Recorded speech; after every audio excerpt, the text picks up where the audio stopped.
You have $9 billion, that's $9,000 million missing in the last few years. It's alleged to be fraudulently stolen. You have they're sending money, the Somali community in Minnesota sending money, big money, overseas. They're contributing money, big money, to Democrat candidates and elected officials. The Democratic political machine in Minnesota has benefited from this criminal network of Somali immigrants who have systematically stolen billions of dollars of federal charitable money, essentially. For years, Americans were told that Minnesota was a model of compassion and good governance. But now a congressional hearing has ripped that image apart.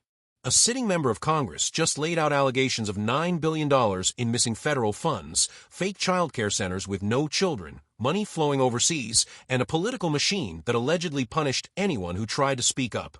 This wasn't a partisan rant. This was a methodical questioning on the record, with state lawmakers confirming what many suspected but were afraid to say. If even part of this is true, Minnesota isn't just mismanaged, it's been operating under a level of corruption that should alarm every taxpayer in the country. And Ms. Robbins, you're the chair of the Fraud Prevention Oversight Committee, is that correct? Yes. And Mr. Hudson and Ms. Rarick, you're members of that committee as well, correct? Yes, sir. Correct. All right, so you three collectively, America should clearly understand you have an excellent perspective what's going on inside Minnesota, in specifically regards to the fraud that we are investigating and discussing today. Is that correct? Yes. Yes, okay. So we have a particular community, a Somali community in Minnesota that has stunning percentages are participating in government programs where they're drawing a lot of money, big money. This has been discussed and revealed and reported and is factual. You have a tremendous amount of criminal fraud taking place that one of my colleagues, the gentleman from the other side of the aisle, mentioned transparency. I would argue that from a regular American's perspective, it's quite transparent that something criminal is going on when you have billions of dollars disappearing into child care centers with no children in them, and you have a tremendous transfer of wealth into a relatively small immigrant community. You have $9 billion, that's $9,000 million missing in the last few years. It's alleged to be fraudulently stolen. They're sending money, the Somali community in Minnesota sending money, big money, overseas. They're contributing money, big money, to Democrat candidates and elected officials. The Democratic political machine in Minnesota has benefited from this criminal network of Somali immigrants who have systematically stolen billions of dollars of federal charitable money, essentially. The good lady, my colleague, clarified this is money designed for poor folk that need a hand up. And we generally want that to happen in America in an effective manner.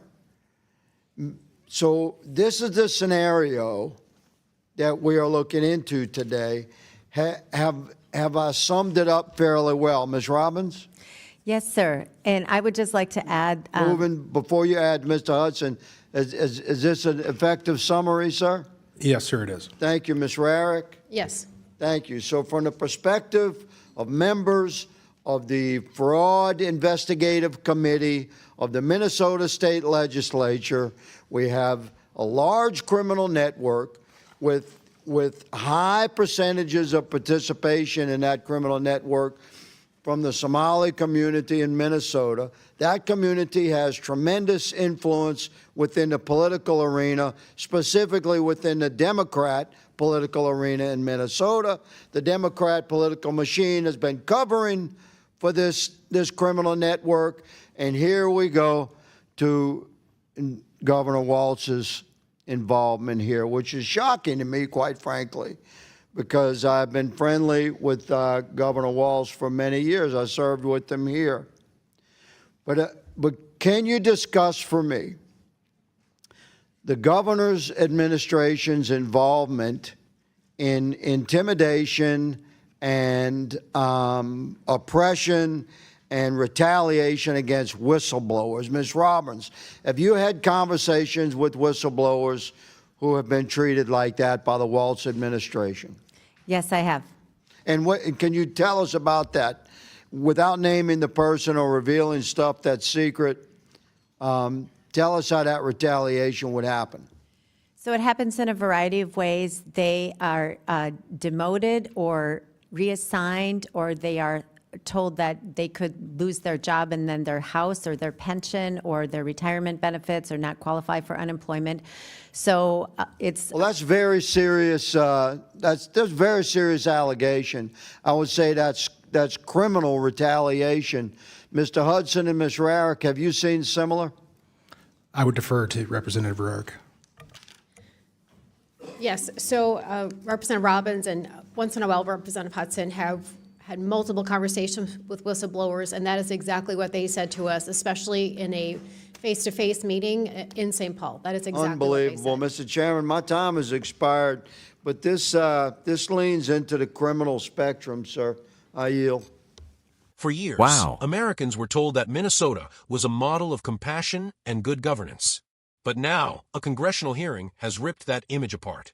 A sitting member of Congress just laid out allegations of $9 billion in missing federal funds, fake childcare centers with no children, money flowing overseas, and a political machine that allegedly punished anyone who tried to speak up. This wasn't a partisan rant.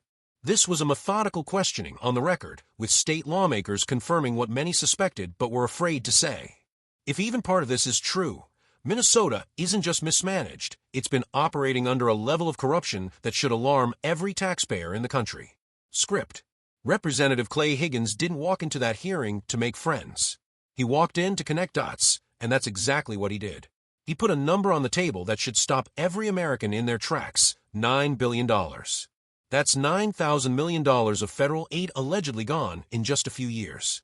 Higgins focused on fraud tied to government assistance programs, particularly childcare and food aid. According to testimony, money was billed to the federal government for services that never existed. Childcare centers with no children. Food programs feeding kids who weren't there. This wasn't sloppy paperwork. This was systematic. What made the hearing even more explosive was the confirmation from Minnesota state legislators sitting on fraud oversight committees.